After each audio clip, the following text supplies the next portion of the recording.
Hello विद्यार्थियों, मैं हूं अशोक कुमार और आप देख रहे हैं अशोक स्टेनो जयपुर चैनल। ये जो आपको टेस्ट दिया जा रहा है, इसके अंदर आपको 800 शब्द मिलेंगे, जो होगी 100 की स्पीड से RSM SSB टेस्ट के रूप में इस डिक्टेशन को आपको लिखना है और कंप्यूटर पर अनुवाद करना है। तो चलिए डिक्टेशन को स्टार्ट करते हैं। डिक्टेशन स्टार्ट होगी 5 सेकंड बाद।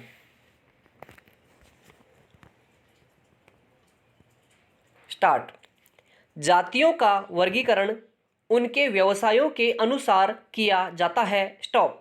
धन, शक्ति और विशेषाधिकारों के कारण जो दो उच्च वर्ग ब्राह्मण और क्षत्रियों ने अपनी स्थिति को पूरी तरह से सुनिश्चित करने और एकाधिकार जमाने के लिए दूसरे धर्मों का प्रयोग करना शुरू कर दिया। स्टॉप।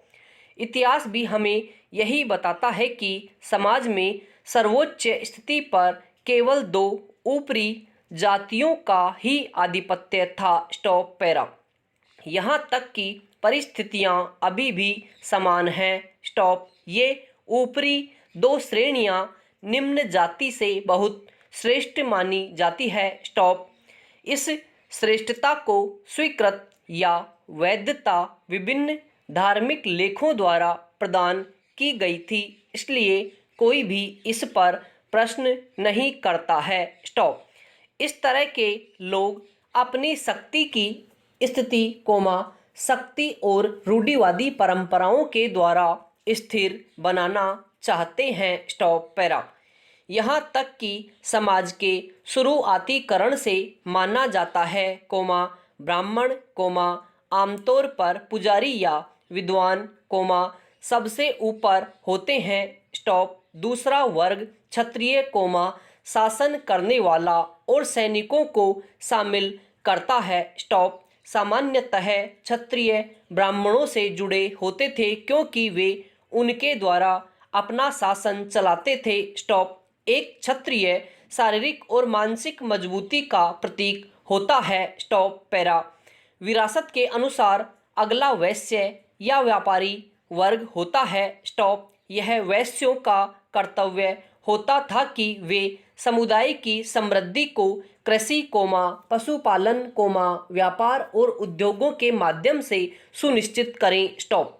वैश्यों को तुलनात्मक रूप से कमजोर माना जाता था और उन्हें शासकों के द्वारा शोषित किया जाता था। स्टॉप। शासित वर्ग की विलासी जीवन शैली और युद्ध आदि वैश्यों की कीमतों के आधार पर ही निर्धारित किए जाते थे। Stop para.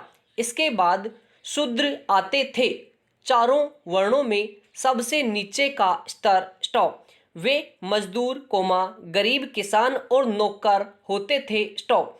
शूद्रों को माना जाता था कि उनके पास कोई विशेष योग्यता नहीं है और केवल ऊपरी तीनों वर्गों की एक दास के रूप में सेवा करने के योग्य हैं। स्टॉप। शूद्रों को कोई अधिकार और विशेषाधिकार प्राप्त नहीं थे और किसी भी तरह के धार्मिक क्रियाकलापों या हवन करने, वेदों को पढ़ने या याद करने या मंत्रों का उच्चारण करने की अनुमति नहीं थी। स्टॉप। यहाँ तक कि उन्हें मंदिर में प्रवेश करने और धार्मिक परंपराओं को निभाने की भी आज़ादी नहीं थी। Stop para.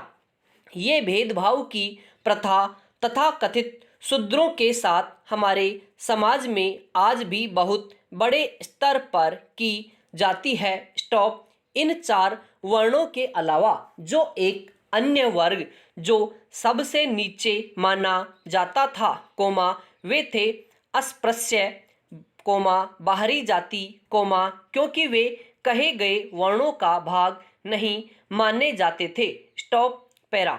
भुखमरी वह स्थिति है जिसमें कैलोरी ऊर्जा कम ग्रहण की जाती है और यह कुपोषण का गंभीर रूप है जो इसकी देखभाल न करने पर मृत्यु का रूप ले लेती है। स्टॉप। ऐतिहासिक रूप से, भुखमरी भारत के अलावा विभिन्न मानव संस्कृतियों में स्थिर है। स्टॉप। एक देश में भुखमरी कई कारणों से उत्पन्न होती है, जैसे युद्ध कोमा, अकाल कोमा, अमीर और गरीब के बीच असमानता आदि। स्टॉप। क्वाशियोर बच्चों में पोषण की कमी के कारण होने वाला रोग और सूखा रोग की तरह कुपोषण की स्थिति भी भूखमरी के कारण गंभीर कारणों से विकसित हो सकती है। Stop para. आमतौर पर क्वाशियोर और सूखे रोग की स्थिति तब उत्पन्न होती है जब लोगों द्वारा खाया जाने वाला भोजन पोषण, proteins comma, vitamins comma, minerals comma, carbohydrate comma, वसा आदि से भरपूर न हो। स्टॉप। विश्व स्वास्थ्य संगठन के अनुसार मृत्यु के 10 शीर्ष रोगों में आयरन, लौह तत्व कोमा, विटामिन ए और जिंक की कमी शामिल है। Stop para. भुखमरी विकासशील दुनिया के कुछ देशों में प्रचलित एक महामारी है। स्टॉप। उन स्थानों पर जहां अत्यधिक गरीबी है कोमा, वहां भुखमरी एक अनैतिक स्थिति बन जाती है। Stop para. संयुक्त राष्ट्र के खाद्य और कृषि संगठन के 2013 के अनुमानों के अनुसार दुनिया में 7.1 अरब लोगों में से 870 मिलियन लोग 2010-12 में स्थायी कुपोषण से पीड़ित हैं और लगभग ऐसे सभी लोग विकासशील देशों में रहते हैं। स्टॉप। इस अवधि में अफ्रीका में 175 से 239 मिलियन भुखमरी से पीड़ित लोगों की संख्या में वृद्धि हुई। स्टॉप। लैटिन अमेरिका के कैरेबियन में कुपोषण की दर में कमी आई है। स्टॉप। इसके अलावा 2013 में जारी किए गए एक ग्लोबल हंगर इंडेक्स के अनुसार भारत में कुछ 210 मिलियन लोग वर्ल्ड्स हंगर के अंतर्गत आते हैं। Stop para. अन्य सर्वेक्षण के अनुसार कुपोषण के संदर्भ में भारतीय प्रवृत्तियां प्रदर्शित करती हैं कि प्रति व्यक्ति पोषण तत्वों की खपत गिर रही है। स्टॉप। आंकड़े इस संदर्भ में बहुत शर्मनाक है कि भुखमरी का उन्मूलन करने के उपायों के लिए चिंतन करने में सक्षम होने के बजाय हम अपनी आर्थिक उत्पादकता में गौरवान्वित हो रहे हैं। स्टॉप। दीर्घकाल में एक देश की आर्थिक प्रगति कोई मायने नहीं रखती जब तक कि यह अपने नागरिकों के जीवन के रखरखाव के लिए आवश्यक बुनियादी खाद्य को सुनिश्चित नहीं करता है। Stop para. वर्तमान में उत्तर बंगाल क्षेत्र कोमा, झारखंड क्षेत्र और मध्य प्रदेश भुखमरी से बुरी तरह प्रभावित क्षेत्र हैं। स्टॉप। भारत के बारे में भूख से मरने वाली घटनाओं का एक इतिहास इस प्रकार है कोमा।